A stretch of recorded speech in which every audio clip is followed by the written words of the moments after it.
여러분 반갑습니다. 저는 디지털 스토리 스튜디오의 김유석입니다. 오늘 우리가 들여다볼 이야기는요, 바로 한 소년 왕의 비극적인 운명입니다. 충성이라는 이름이 어떻게 가장 잔혹한 칼날이 될 수 있었는지 그 역설적인 이야기를 지금부터 파헤쳐 보겠습니다. 조선의 6대 왕, 단종. 정말 드라마틱한 삶이죠. 불과 12살의 왕위에 올라서 17살의 생을 마감하기까지 그 짧은 삶이 정말 거대한 권력 투쟁의 소용돌이 그 자체였습니다. 그런데 이 비극의 한가운데 정말 기묘한 역설이 하나 숨어 있습니다. 그게 뭐냐면요. 바로 충신들이 왕을 구하려고 하면 할수록 오히려 왕을 죽여야만 하는 명분이 만들어졌다는 거예요. 참 아이러니하죠. 자, 오늘 우리는 이 비극이 대체 어떻게 흘러갔는지 5단계로 나눠서 한번 차근차근 따라가 보겠습니다. 자, 이 비극의 첫 번째 장은요, 한 소년이 감당하기엔 너무나도 무거웠던 왕관을 쓰면서 시작됩니다. 단종의 비극을 한마디로 요약하면 정말 걷잡을 수 없는 추락의 연속이라고 할 수 있어요. 크게 4단계로 볼 수 있는데, 처음엔 그를 지켜주던 방패가 완전히 무너져 내리고요. 그 다음엔 살아남기 위해서 왕위를 넘겨주죠. 그런데 충신들의 도움이 오히려 독이 되어 돌아오고 결국 마지막 도화선에 불이 붙고 맙니다. 이 과정을 지금부터 자세히 한번 살펴보겠습니다. 네, 이야기의 두 번째 장, 바로 무너지는 울타리입니다. 1453년에 단종을 지키던 그 모든 것들이 정말 한순간에 와르르 무너져 내린 사건, 바로 계유정난이 터집니다. 원래 아버지 문종이 어린 아들이 걱정돼서 김종서나 황보인 같은 정말 든든한 신하들한테 아들을 부탁했거든요. 일종의 울타리를 쳐준 거죠. 근데 야심만만한 숙부, 수양대군에게 이들은 그저 치워버려야 할 장애물에 불과했습니다. 결국 수양대군은 직접 김종서의 집을 찾아가서 철퇴로 그를 내리쳐버립니다. 정말 무자비한 기습 쿠데타였죠. 이렇게 단종을 지탱하던 핵심 인물들이 순식간에 숙청되니까 수양대군은 모든 권력을 자기 손에 쥐게 됩니다. 바로 이 순간부터 단종은 왕자에 앉아 있긴 하지만 더 이상 진짜 왕이 아니게 된 거죠. 모든 권력을 빼앗기고 숙부의 손에 놀아나는 그야말로 허수아비 국왕으로 전락하고 만 겁니다. 자, 권력을 완전히 장악한 수양대군. 이제 왕위를 향한 마지막 한 걸음만 남겨두고 있었죠.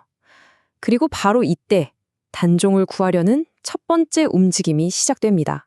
수양대군 측근들이 계속해서 압박을 가해오니까 결국 생명의 위협까지 느낀 단종은 1455년에 옥새를 넘기고 상왕으로 물러나게 돼요.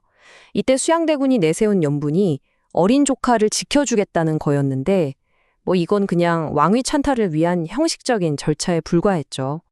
그런데 바로 다음 해인 1456년에 상황이 완전히 급변합니다.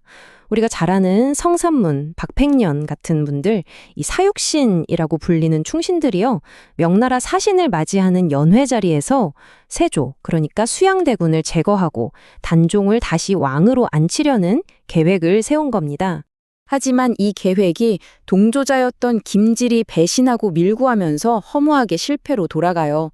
그리고 바로 이 충성스러운 시도가 정말 역설적이게도 단종의 상황을 최악으로 몰고 가는 계기가 되어버립니다. 완전히 분노한 세조는 사육신과 그 가족들까지 정말 무자비하게 처형해버리고요. 이 사건의 책임을 전부 단종에게 돌립니다.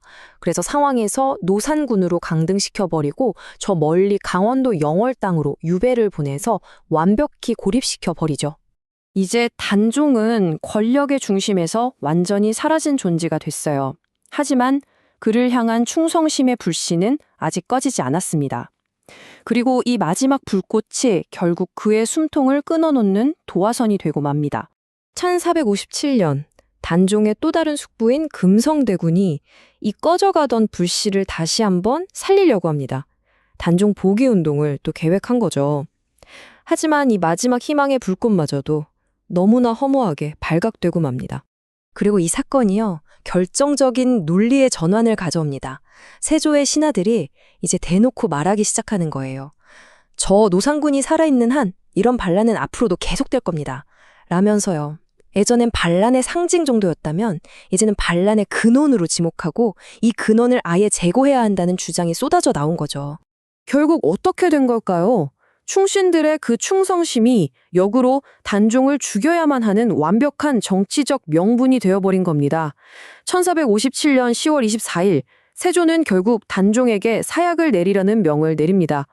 평민으로 강등된 소년 왕은 그렇게 겨우 17년의 짧은 생을 마감하게 됩니다. 이 타임라인을 한번 보세요. 단 5년이라는 세월이 어떻게 흘러갔는지를 압축적으로 보여주죠. 한나라의 국왕에서 허수아비 국왕으로, 상왕으로, 그러다 죄인인 노산군으로, 마지막엔 평민으로 추락해서 죽음에 이르기까지 그 비극적인 궤적이 정말 한눈에 들어옵니다.